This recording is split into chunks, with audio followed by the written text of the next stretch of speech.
तो फ्रेंड्स हम DMI finance से कभी भी कभी हम जो प्रोडक्ट खरीद लेते हैं जो किस्तों के जरिए ईएमआई पर, तो वहां पर हमको ये चीज का क्लियरिटी नहीं होती है कि आखिरकार इसके जो लेट फीस चार्ज कितना लगेगा, या फिर हम जब टाइम से पे नहीं करेंगे तो हमको क्या प्रॉब्लम आएगी, कितना क्या सिचुएशन रहती है, इसके बारे में बिल्कुल क्लियर नहीं होते हैं। हम जानते हैं कि हमको 0% ब्याज का लालच देते थे और ऐसे में करके हम कोई भी प्रोडक्ट को खरीद लेते हैं, लैपटॉप या कंप्यूटर या मोबाइल फोन। तो वहां पर आपको कितनी प्रॉब्लम आ रही है, जिन कस्टमर के साथ में जब टाइम से एक भी किस्त ड्यू हो जाती है तो उनको पता है कि रियल में इसका स्टेटस क्या होता है, वहां पर आपको कितना प्रॉब्लम्स आएगा, आपको कितना लेट फीस चार्ज लगाया जाता है, तो वो सारी क्लियरिटी नहीं होती है। तो ऐसे में जब भी आपने डीएमआई फाइनेंस से आपने कोई प्रोडक्ट खरीदा होगा, या तो आपने मोबाइल फोन या लैपटॉप कंप्यूटर जो भी खरीदा है, तो वहां पर आपको लेट फीस चार्ज कितना लगाया जाता है ये वीडियो के अंदर क्लियर करने वाला हूं। तो इससे बचेंगे कैसे, इसको भी क्लियर करने वाला हूं। तो जो डीएमआई फाइनेंस का सबसे बेस्ट तरीका बताऊंगा, जिससे कि अंदर आपको भविष्य में डीएमआई फाइनेंस से अगर आपने कोई प्रोडक्ट खरीदा है तो आपको ये लेट फीस चार्ज का सामना नहीं करना पड़ेगा। वीडियो को लाइक कर देना, चैनल पर पहली बार हो तो सब्सक्राइब करके बेल आइकन को प्रेस कर लेना, ताकि आने वाली वीडियो का नोटिफिकेशन आपको तुरंत मिलता रहे। अब फ्रेंड देखो, हम जब दुकान पे परचेस करने के लिए जाते हैं तो वहां पर हमको बिल्कुल क्लियर नहीं करते हैं कि आखिरकार इसके अंदर लेट फीस चार्ज कितना लगता है, या फिर हमको कौन सी कंपनी से हम फाइनेंस करवाएं ताकि वो अच्छा कंपनी हो, जहां पर आपको एक थोड़ा बहुत अगर लेट वगैरह हो जाए तो वहां से आपको कम चार्ज किया जाता है। तो बहुत सारी चीजें इफेक्ट करती है, तो यहाँ पर आपको बिल्कुल ही क्लियरिटी नहीं किया जाता वहाँ। तो इस चीज से आपको बचना कैसे है, तो देखो यहाँ पर आपको अगर कभी भी लेट फीस चार्ज हो जाता है तो यहाँ पर आपको पर मंथ के हिसाब से, यानी जो किस्त आपकी ड्यू हो गई है तो उसका आपको यानी कि 25 से 33% आपको ड्यू चार्ज फीस लगने वाला है। ये चीज का ध्यान रखना है कि आपको 33%, 50% तक भी, कुछ कंपनी ऐसी होती है जो 50% तक भी, जो आपकी पर मंथ की ईएमआई अगर 10,000 रुपए है तो 10,000 में से आपको 3,000 रुपए का लेट फीस चार्ज लगाया जा सकता है। अगर आपकी किस्त 1,000 रुपए की है तो वहां पर आपको 300 से 500 रुपए के बीच में भी जो EMI charge, late fees charge लगाया जा सकता है। और उतना ही नहीं कि उसके अगले किस्त के साथ में भी आपको ये चीज देनी पड़ेगी। तो यहाँ पर तो 33%, 25% हो सकता है, तो कम से कम 25% तो रख ही लो आप। जो आपकी ईएमआई आती है पर मंथ की, तो उसका 33% या फिर 25%, 30% इतना चार्ज आपको देना ही पड़ेगा।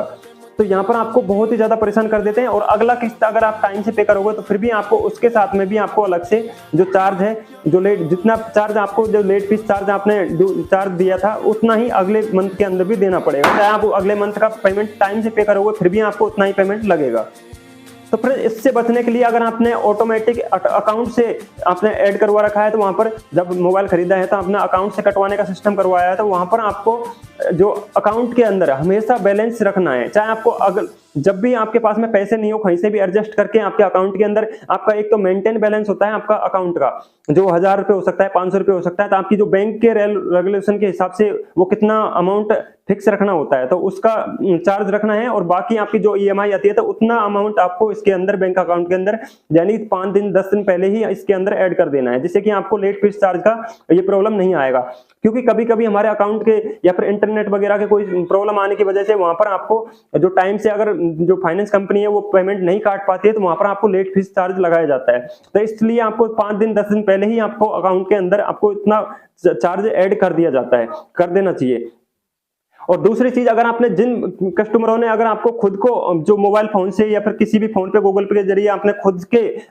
लोन ईएमआई आईडी के जरिए आपको करने का ऑप्शन ले रखा है, तो उनको यानी कि जो टाइम आने से, यानी कि आपकी लास्ट एक्सपायर डेट होती है उससे 2, 3, 4 दिन, 5 दिन पहले ही आपको पेमेंट कर देना है खुद से। क्योंकि इस चीज का ये ध्यान रखना है कि अगर आप, हो सकता है कभी भी आप जब ये सोचते हैं आज नहीं कल कर देंगे, कल नहीं परसों कर देंगे, तो आपका लास्ट आखिरी डेट आ जाती है, तो वहां पर क्या क्या आपका हो सकता है, आपका इंटरनेट खत्म हो जाए, या फिर आपको इंटरनेट में कोई मोबाइल के अंदर कोई प्रॉब्लम आ जाए, या फिर हो सकता है आपको कुछ न कुछ प्रॉब्लम जरूर आ जाती है। तो ऐसे में करके आप अगर आप टाइम से पेमेंट नहीं कर पाओगे तो आपका जितना भी ईएमआई का जो बजट होगा आपका, जितना पर मंथ के हिसाब से ईएमआई देते हैं, तो उसका तीसरे हिस्से का या फिर 50%, यानी कि 100 रुपए में 50 रुपए चार्ज लग जाएगा। तो 1,000 रुपए की किस्त है तो 500 रुपए लग सकता है, 400 रुपए लग सकता है। तो इसका फिक्स अमाउंट नहीं होता है, अलग अलग कंपनी का अलग अलग बजट होता है, लेकिन आपको डीएमआई फाइनेंस के जरिए आपको 33 से 25% तो लगेगा ही लगेगा। तो ऐसे में आपको लेट फीस चार्ज से बचने के लिए आपको 3, 4, 5 दिन का लापरवाही नहीं करना है, 3, 4 दिन पहले ही आपको जो पेमेंट कर देना है। तो ये चीजों का ध्यान रखते हुए अगर आप पेमेंट करोगे टाइम से, तो आपको कभी भी डीएमआई फाइनेंस परेशान नहीं करेगी। अगर आपकी एक भी किस्त ड्यू हो गई तो वहां पर आपको कई किस्तों के साथ में आपको पेनल्टी चार्ज लगा सकती है ये कंपनी, क्योंकि ये बहुत ही खराब कंपनी है। जैसे कि जो इसने भी अगर एक बार फाइनेंस करवा लिया तो यहाँ पर ये मान लो उसको तो लूट सकता है। तो चलिए दोस्तों, ये वीडियो के अंदर आप क्लियर हो गए होंगे कि DMI फाइनेंस से जितने भी कस्टमरों ने अगर मोबाइल फाइनेंस करवाया है, लैपटॉप फाइनेंस करवाया है, जो भी फाइनेंस पे करवाया है, तो इस लेट फीस चार्ज से इस तरीके से बच सकते हैं। अगर वीडियो अच्छा लगा हो तो लाइक कर देना। हमारे साथ में हमेशा जुड़ने के लिए फाइनेंस से रिलेटेड और टेक्नोलॉजी से रिलेटेड अगर वीडियो देखना चाहते हो तो चैनल को ब्लैक कलर का सब्सक्राइब बटन दिख रहा है, इसको दबाकर बेल आइकन को प्रेस कर लेना, ताकि आने वाली वीडियो का नोटिफिकेशन आपको तुरंत फ्री में ऑफकोर्स मिलता रहे। तो इस चैनल को सब्सक्राइब करने का बिल्कुल कोई चार्ज नहीं लिया जाता, तो चैनल को सब्सक्राइब जरूर कर लेना, ताकि आने वाली वीडियो भविष्य में इस तरीके की मिलती रहे। जय हिंद, वंदे मातरम।